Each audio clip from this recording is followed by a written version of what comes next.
할렐루야. 3월 23일 아침 묵상 시작하겠습니다. 오늘 본문은 마태복음 25장 31절에서 46절 말씀 함께 보겠습니다. 오늘 우리가 묵상할 본문은 24장부터 진행되었던 예수님의 종말에 대한 가르침의 마지막 부분이죠. 이 본문에 나오는 재판 장면은 예수님이 오실 때 어떤 일들이 일어날지 아주 강렬한 어조로 묘사되고 있습니다. 31절부터 32절을 읽겠습니다. 인자가 자기 영광으로 모든 천사와 함께 올 때에 자기 영광의 보좌에 앉으리니 모든 민족을 그 앞에 모으고 각각 구분하기를 목자가 양과 염소를 구분하는 것 같이 하여. 자, 예수님께서 마지막 때에 이 영광의 보좌에 임하셔서 앉으시고 최종 판결을 내리시는 장면이 기록이 되고 있죠. 이러한 모습은 다시 오실 예수님의 지위와 역할을 말씀해주고 있는데요. 예수님은 다시 오실 때 이 땅에 왕으로 또 심판주로 임하신다는 것입니다. 그리고 왕이시며 심판주이신 예수님께서 모든 민족 앞에서 하실 심판의 모습이 32절 후반부부터 쭉 기록이 되어 있는데요. 목자가 양과 염소를 분별하는 것 같이 분별하여 판결하시겠다고 합니다. 이 당시 양과 염소는 둘 다 우유를 내고 식용과 가죽용으로 사용되었기 때문에 비슷한 동물로 그렇게 여겨졌습니다. 그러나 양과 염소는 제사를 위해서 구분별되었고요. 또한 양과 달리 염소는 추위에 약했기 때문에 추위에서 보호해야 했으므로 목자는 밤에 추위를 덜 타는 양과 추위를 많이 타는 염소를 분리해서 돌보았습니다. 33절을 계속해서 보겠습니다. 양은 그 오른편에 염소는 왼편에 두리라. 예수님께서는 양들을 오른편에 세우고 염소들을 왼편에 세우십니다. 일반적으로 구약 성경에서 이 오른편은 의롭고 옳고 선한 것을 의미했고요. 왼쪽은 악하고 죄 있는 것을 의미했죠.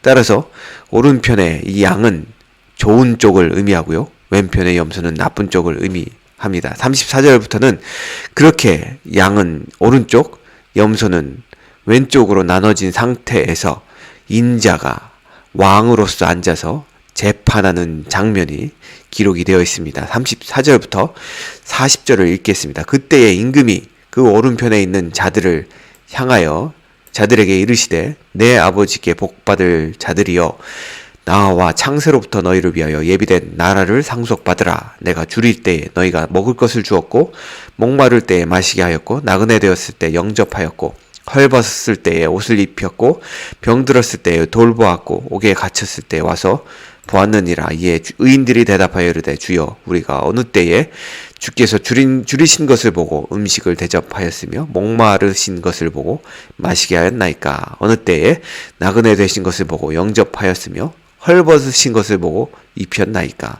어느 때에 병드신 것이나 옥에 갇히신 것을 보고 가서 배웠나이까 하리니 임금이 대답하여 이르되 내가 진실로 너희에게 이르노니 너희가 여기 내 형제 중에 지극히 작은 자 하나에게 한 것이 곧 내게 한 것이니라 하시고.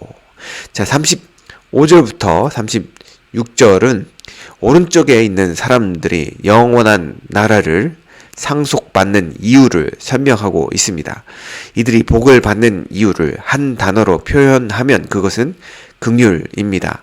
하늘나라에 들어가는 특권을 받고 다가오는 아버지의 나라를 상속받을 사람은 자신이 받은 은혜를 긍휼의 행위로 입증해야 합니다. 오른쪽에 있는 사람들은 긍휼의 삶으로 자신들의 신분을 확인받았습니다. 그런데 37절부터 39절까지를 보면 이러한 의인들은 자신들이 언제 예수님을 도왔었는지 기억하지 못합니다. 그러자 왕이신 예수님께서는 40절에 의인들에게 대답하시기를 그들이 내 형제들의 작은 자들 중 한 명에게 행한 것이 곧 자신에게 행한 것이라고 설명하십니다. 여기서 내 형제들 그리고 그중 작은 자들은 그리스도인들을 의미하죠. 예수님은 형제라는 용어를 제자들을 지칭하기 위해 사용하셨던 것을 우리는 마태복음에서 볼 수 있는데요. 마태복음 12장에는 아버지의 뜻을 행하는 자들이 자신의 형제라고 말씀하시는 예수님의 모습을 볼 수 있고요. 28장에는 부활하신 예수님께서 제자들을 향해서 형제들로 부르시는 것을 볼 수가 있습니다. 따라서 작은 자들은 일반적으로 이 사회적인 의미에서 궁핍한 자들, 그러한 자들을 의미하는 것이 아니고요. 이들은 넓게는 그리스도인 형제, 자매들을 의미합니다. 그들이 복음 안에서 형제, 자매 되었지만 공경한 그러한 상황에 처해 있는, 그래서 도움이 필요한 자들을 의미할 수가 있습니다.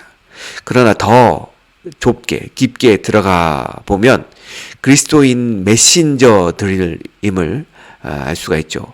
그들이 파루시아 곧 마지막 때가 오기까지 온 세상에 하나님의 복음을 전하는 과정에서 곤란을 겪는 자들, 그런 자들을 의미할 수가 있습니다. 특별히 1세기 이 초기 이 기독교 상황에서는, 교회의 상황에서는 복음을 전하기 위해 심한 박해와 핍박에 처한 자들이 많았습니다. 따라서 그렇게 복음을 전하기 위해서 세상에서 작은 자가 되어버린 형제들을 돌보는 것이 바로 종말의 왕이신 예수님을 섬기는 것으로 그렇게 여길 수 있다는 것이죠. 이 작은 자에 대한 이 결론을 내려보면, 복음을 믿기 때문에, 또 복음으로 인해서 그렇게 고난받고 궁핍한 상황, 어려움의 상황, 곤경에 처한 상황, 또 아프거나 또 심지어 복음 때문에 옥에 갇힌 상황, 여러 가지 우리가 예를 들 수가 있죠. 여하튼 그렇게 복음 안에서 또는 복음으로 인해서 가난하게 된 자들, 작게 되어버린 자들을 의미할 수가 있습니다. 41절부터 45절은 34절부터 40절과의 반대 상황을 기술하고 있죠. 복을 받는 의인들이 궁율과 동정의 삶을 살았다면 왼편으로 분류된 염소 곧 악인들은 그렇지 않았죠. 41절부터 45절을 읽겠습니다. 또 왼편에 있는 자들에게 이르시되 저주를 받은 자들아 나를 떠나 마귀와 그 사자들을 위하여 예비된 영원한 불에 들어가라. 내가 줄일 때에 너희가 먹을 것을 주지 아니하였고 목마를 때에 마시게 하지 아니하였고 나그네 되었을 때 영접하지 아니하였고 헐벗었을 때 옷 입히지 아니하였고 병들었을 때 옥에 갇혔을 때에 돌보지 아니하였느니라 하시니 그들도 대답하여 이르되 주여 우리가 어느 때에 주께서 줄이신 것이나 목마르신 것이나 나그네 되신 것이나 헐벗으신 것이나 병드신 것이나 옥에 갇히신 것을 보고 공양하지 아니하더이까. 이에 임금이 대답하여 이르시되 내가 진실로 너희에게 이르노니 이 지극히 작은 자 하나에게 하지 아니한 것이 곧 내게 하지 아니한 것이니라 하시니라. 자, 왼편에 분류된 자들은 줄인 자에게 먹을 것을 목마른 자에게 마실 것을 주지 않았고 나그네 된 자들을 외면하였으며 헐벗은 자를 입히지도 병든 자를 돌보지도 옥에 갇힌 자를 방문하지도 않았습니다. 이 그리스도인 형제들이 복음을 전하다가 세상의 핍박 속에 줄이고 목마르고 나그네 되고 헐벗고 병들고 옥에 갇혔을 때 왼편에 있던 악한 자들은 전혀 그들을 돌보지 않았습니다. 하지만 악인들은 의인들이 한 말과 반대로 자신들은 주를 섬겼다고 목소리를 높입니다. 그러나 그들이 주를 섬긴다고 한 행위들과 주님께서 그들에게 요구하셨던 행동들과는 큰 차이가 있지요. 결국 41절의 말씀처럼 그들은 마지막 날 저주를 받아 지옥불에 들어갈 형벌에 처해지게 됩니다. 사랑하는 성도 여러분, 작은 자는 누구나 무시하기 쉽습니다. 그러나 주님을 섬기는 그리스도인들이라면 그러한 작은 자를 무시하기 오히려 어렵습니다.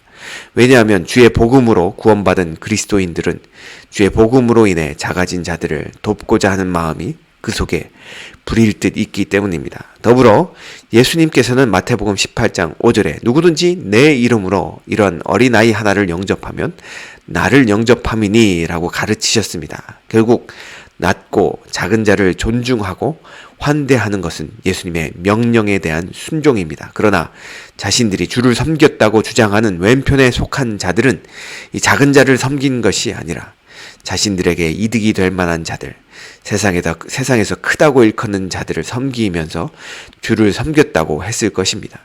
우리는 46절에 예수님의 마지막 선언, 곧 저희는 영벌에 의인들은 영생에 들어가리라 라는 말씀을 통해 최후 심판이 성자 예수님께 달려 있으며 성부 하나님께서는 아들의 판단대로 시행하실 것임을 알 수가 있습니다.